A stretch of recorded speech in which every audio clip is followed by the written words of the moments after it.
Une série d'anticipation totalement fauchée, mollassonne, avec des acteurs qui jouent mal et qui ne sait pas où ça veut aller, et malheureusement, c'est français. Et oui, bonjour à tous, je suis la Critique Masquée et j'avais envie de vous parler de Osmosis, la nouvelle série Netflix. Enfin, je vous en parlais, j'avais envie de cracher dessus pendant un peu de temps parce que franchement, cette série m'a super vénère. Si vous me suivez, vous savez que j'accorde beaucoup d'importance à ce que l'industrie audiovisuelle française peut fournir de nouveautés, voilà comment elle va s'en sortir. Et donc Osmosis, série d'anticipation, pseudo-SF futuristique, produit par Netflix, en tout cas diffusé par Netflix, française. Je me suis dit, bon voilà, là c'est l'occasion de montrer qu'on sait faire des beaux programmes en France, on a les moyens de nos ambitions, Netflix débarque, on va faire un truc qui va tout déchirer, voilà, on va pouvoir marquer les esprits avec cette série.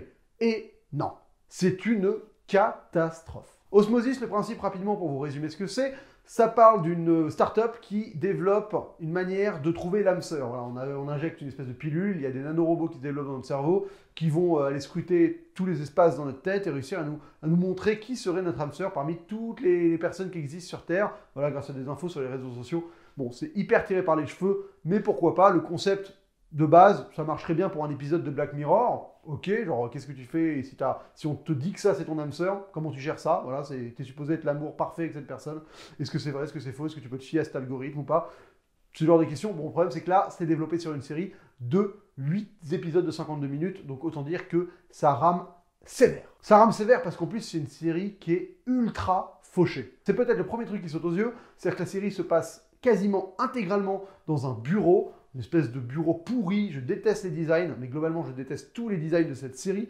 Mais voilà, on est dans un espèce de bureau. Alors, il y a des petites références à 2001 Odyssée de l'espace, avec un ordinateur central qui est une espèce de tour lumineuse qui pourrait faire penser à HAL, qui est un espèce d'œil. Voilà, enfin, il y a cette espèce de parallèle où on sent qu'il y a un travail sur les influences de la SF, quoi. Voilà, le premier IA magie connu du cinéma, bah là, on va un peu faire pareil.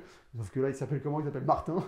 Ouais, bon, bah, j'aime bien un ordinateur qui s'appelle Martin, pourquoi pas. Et dans ce bureau travaillent les deux personnages, on va dire, principaux de la série, même si la série est quand même très chorale, Esther et Paul, qui sont donc frères et sœurs. Esther, elle est codeuse, et Paul, c'est un peu voilà, le mec derrière l'idée de cette start-up.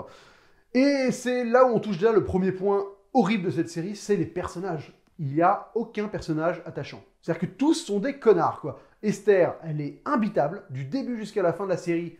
C'est impossible de s'attacher à elle. Moi, honnêtement, je ne comprenais même pas pourquoi elle était supposée être l'héroïne de la série.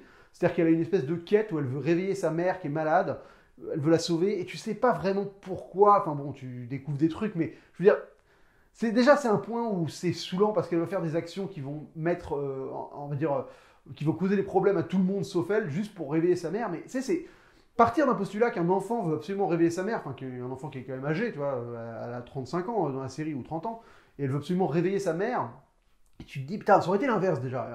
Une mère qui veut réveiller son enfant, c'est évident que elle va se mettre corps et âme dans cette quête-là. Mais un enfant qui veut absolument sauver sa mère, déjà, je trouve que c'est moins fort. Et surtout, la mère, mais tu sais pas qui c'est, tu t'en fous.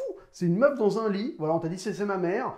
Voilà, donc t'es là, et pendant 5 épisodes, t'es là, tu te dis, ah putain, est-ce qu'elle va se réveiller? On s'en fout, quoi. Et c'est horrible parce que cette personne, en fait, tu t'arrives pas à être avec elle, à te dire, putain, tu fais bien de faire tout ça pour sauver ta mère, t'en as rien à battre. Et surtout qu'elle va mettre des bâtons dans les roues à tout le monde, juste pour ça. Et ça, franchement, c'est horrible. Et après, t'as le personnage de Paul, qui est donc son frère, qui lui a la première connexion à l'osmosis avec quelqu'un. Et pareil, le mec, il essaie de te le vendre comme un peu un espèce de mania de start-up super charismatique et tout, mais pas du tout. Le mec, t'as l'impression que c'est limite un hipster clodo, quoi. Il est détestable tout le long, il a zéro charisme, il dégage rien, il est toujours en mode dépressif, et tu vois, tu te dis, mais c'est quoi ces persos, quoi? Alors, autour de ça, t'as d'autres personnages, évidemment, la série, comme je le disais, est assez chorale, t'as tous les personnages qui vont faire un espèce de bêta-test, donc de cette technologie, et on va se concentrer sur, je crois qu'il y en a 13 ou 12 en tout, et on s'en concentre sur 3 d'entre eux. Donc bon, là pour le coup c'est peut-être les personnages les mieux travaillés de la série, parce que c'est vrai que c'est assez intéressant de comment tu gères un quotidien où bah, on t'a décrété que cette personne était ton âme sœur, mais même ça c'est pas très bien géré, quoi. C'est-à-dire que ça met du temps à arriver, ça tire en longueur, les personnages c'est pas des stéréotypes, mais c'est un peu des stéréotypes de type d'amour, quoi. T'en as un, tu vas être la meuf qui est mal dans sa peau et qui accepte pas le fait qu'on puisse l'aimer, tu vas avoir le mec qui va être genre le gay où il est amoureux d'un mec qui couche avec tout et n'importe quoi, donc il est obligé d'accepter que l'amour soit quelque chose de plus volatile, ou en tout cas de pas exclusif. Et t'as le mec qui était accro à la branlette, et donc qui a peur de se laisser aller avec une fille parce qu'il était accro à la branlette, donc il peut devenir violent, quoi. Voilà, c'est un peu les trois profils, mais c'est le seul truc qui peut un tout petit peu intéresser dans les personnages, mais même ça, c'est pas très très bien traité, quoi. C'est très cliché, en fait. Tous les personnages sont très clichés. C'est-à-dire que, par exemple, la fille un peu grosse qui donc s'aime pas, son parcours, mais tu l'as vu des milliers de fois. En plus, il y a des retournements de situation. Et ça le pire dans cette série, c'est que c'est une série qui est écrite avec le cul. C'est une série où tout arrive juste pour que les choses arrivent. C'est horrible quand ça se passe comme ça. Alors, je vous donne un exemple pour vous prouver ce que je veux expliquer. On est donc dans un pseudo-futur, hein, mais bon, la technologie est quand même très proche de ce qu'on a nous. T'as un mec qui est resté dans l'appart d'une fille avec qui il vient de coucher, il vient de passer la nuit, ils sont en mode in love. La fille doit aller bosser, donc elle est partie, elle le laisse. Et là, la fille, sur sa tablette, reçoit un message vidéo, genre comme un appel WhatsApp, sauf que, évidemment, personne ne répond. Donc, il y a un message qui est laissé, et le message, il est visible en temps réel sur la tablette. Donc le mec qui reste sur l'appart, il peut voir le message. Évidemment, le message, ça va être genre, alors, le mec que t'as niqué, c'est bon, t'arrives à le manipuler comme il faudrait. Enfin, vous imaginez, vous voyez très bien le truc, un peu prétexte.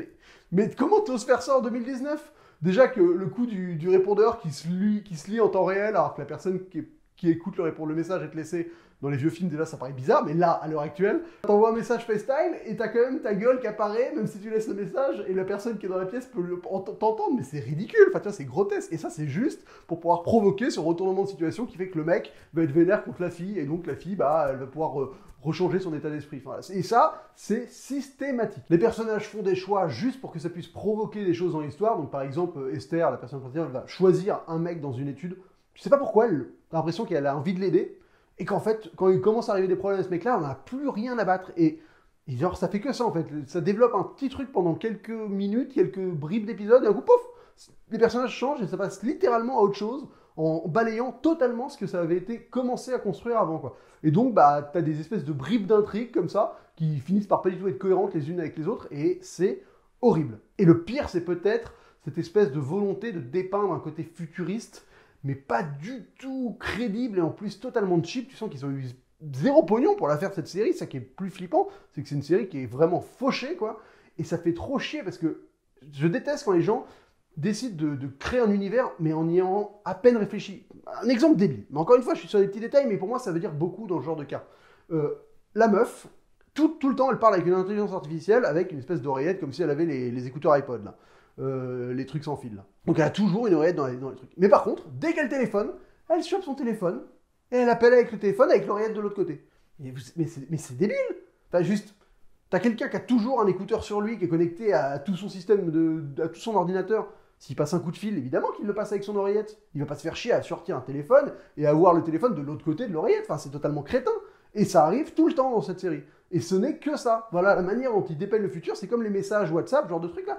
C'est totalement crétin. T'as l'impression que c'est quelqu'un qui n'a jamais eu une vision technologique futuriste et qui est totalement à côté de la plaque tout le long, quoi. Et c'était vraiment une série qui m'a énervé, en fait, parce que je vois le côté, oh, on a une bonne idée, ça ferait un peu un high concept, et ça va jamais au-delà de ça, quoi. C'est jamais bien travaillé, c'est-à-dire que ça tient même pas l'équivalent d'un épisode de Black Mirror, et c'est étendu sur 8 épisodes. Et on va encore passer pour des pimpins à faire des séries toutes pourries en mode Marseille. Et ben ça, c'est vraiment le Marseille de la vieille SF française qu'on est capable de fournir. C'est horrible. Franchement, je suis dégoûté que Netflix soit pas été plus rigoureux là-dessus, et que je sais pas qui a produit ça et qui a réalisé ça.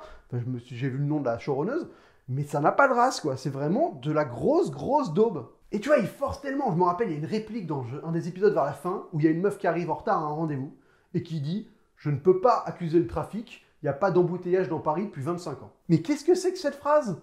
Qu'est-ce que c'est que cette phrase? Essayez de comprendre la logique derrière un personnage qui dirait une phrase comme ça. C'est-à-dire, pourquoi tu vas faire une référence aux embouteillages dans Paris qu'il n'y a pas eu depuis 25 ans pour justifier un retard à l'heure actuelle?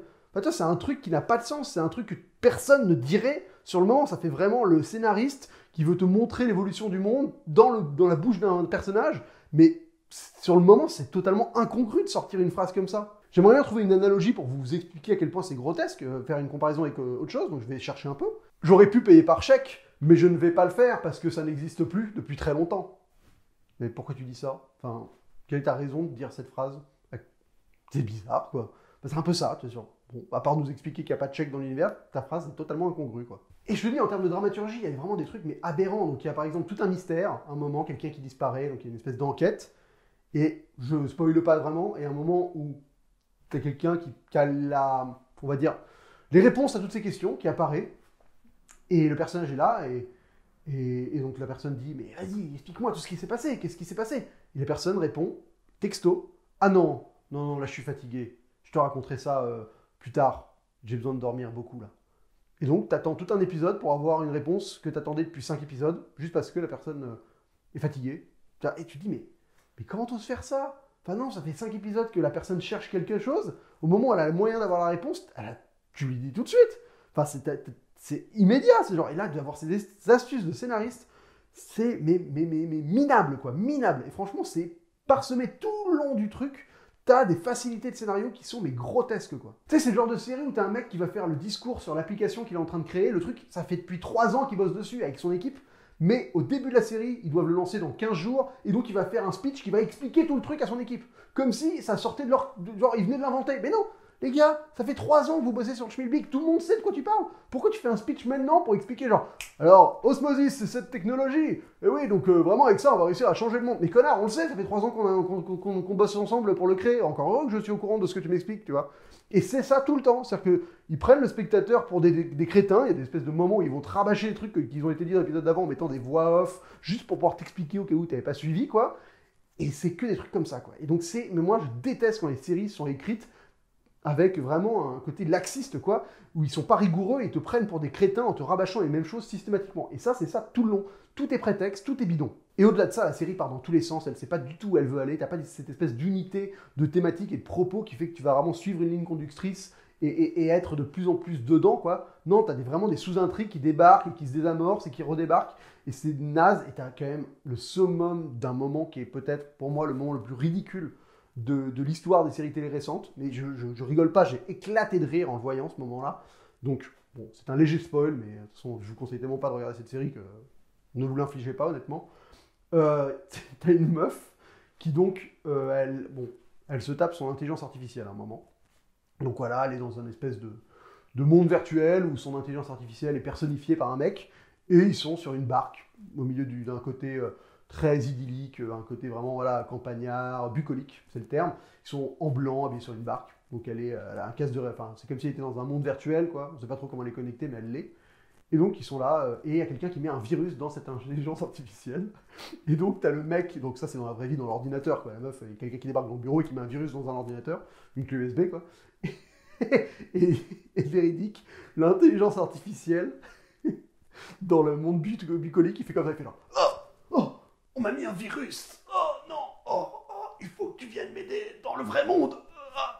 Et là, je vous promets, mais j'ai éclaté de rire, quoi. C'est-à-dire qu'on était à 2 doigts du ridicule de Lucie qui se transforme en clé USB, et là, on a l'inverse, on a le virus clé USB qui affecte l'ordinateur dans la réalité, qui fait genre, oh non, on m'a mis un virus. C'était, mais c'est risible, quoi. C'est risible. Donc voilà, c'est vraiment une série de merde. Je suis hyper déçu parce que j'en attendais quelque chose. Je me suis dit, ouais, comme je vous disais, moi je suis attaché à la série française, à ce que la France me proposait. Alors je devrais plus le soutenir, j'avoue que j'ai pas tout regardé récemment. Mais un projet de SF, Netflix, la France, je me disais, bon allez, vas-y. On va réussir à imposer un peu notre patte, quoi. Et franchement, c'est de la grosse merde. Donc ça me fait super yesh. J'ai tout regardé pour pouvoir faire cette vidéo. Je voulais pas m'arrêter et cracher sur 2 épisodes, parce que peut-être qu'après, ça devient bien. C'est ça le problème des séries, c'est que tu sais jamais. Et là, c'était tellement de la merde que je me suis forcé pour être sûr que c'était de la merde jusqu'au bout, et c'est de la merde jusqu'au bout. Mais la fin, c'est un non-sens total. Il y a zéro logique, en fait, dans cette série. C'est-à-dire que les personnages n'ont pas de but, n'ont pas de logique. Ça va, ça vient. T'as l'impression qu'il y a un lancement de projet, mais totalement... Genre, un moment... Mais voilà, encore un autre moment qui m'a fait rire. Les mecs ont les investisseurs qui les lâchent à 3 semaines du lancement du truc. Je sais pas pourquoi.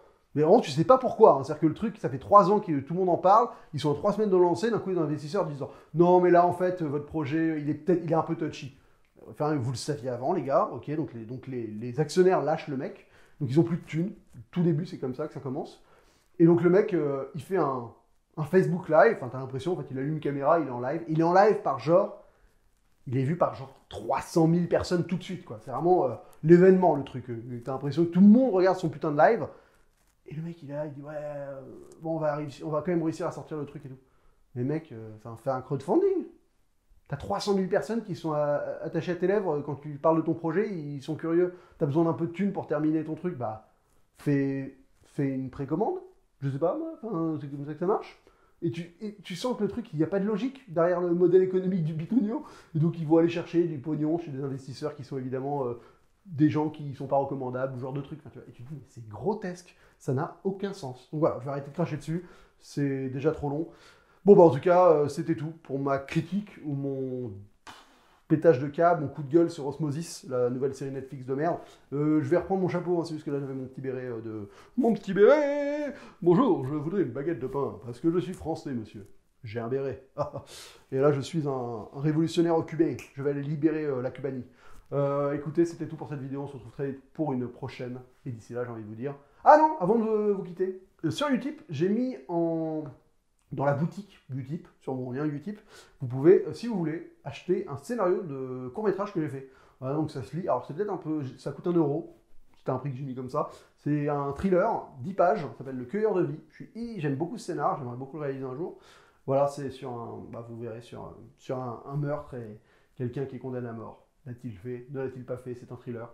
Voilà, donc c'est peut-être un peu cher parce que c'est 1 euro pour 10 pages. Donc voilà, je rajusterai le prix si dans les commentaires vous me dites non, non, c'est beaucoup trop cher, je l'achète pourtant.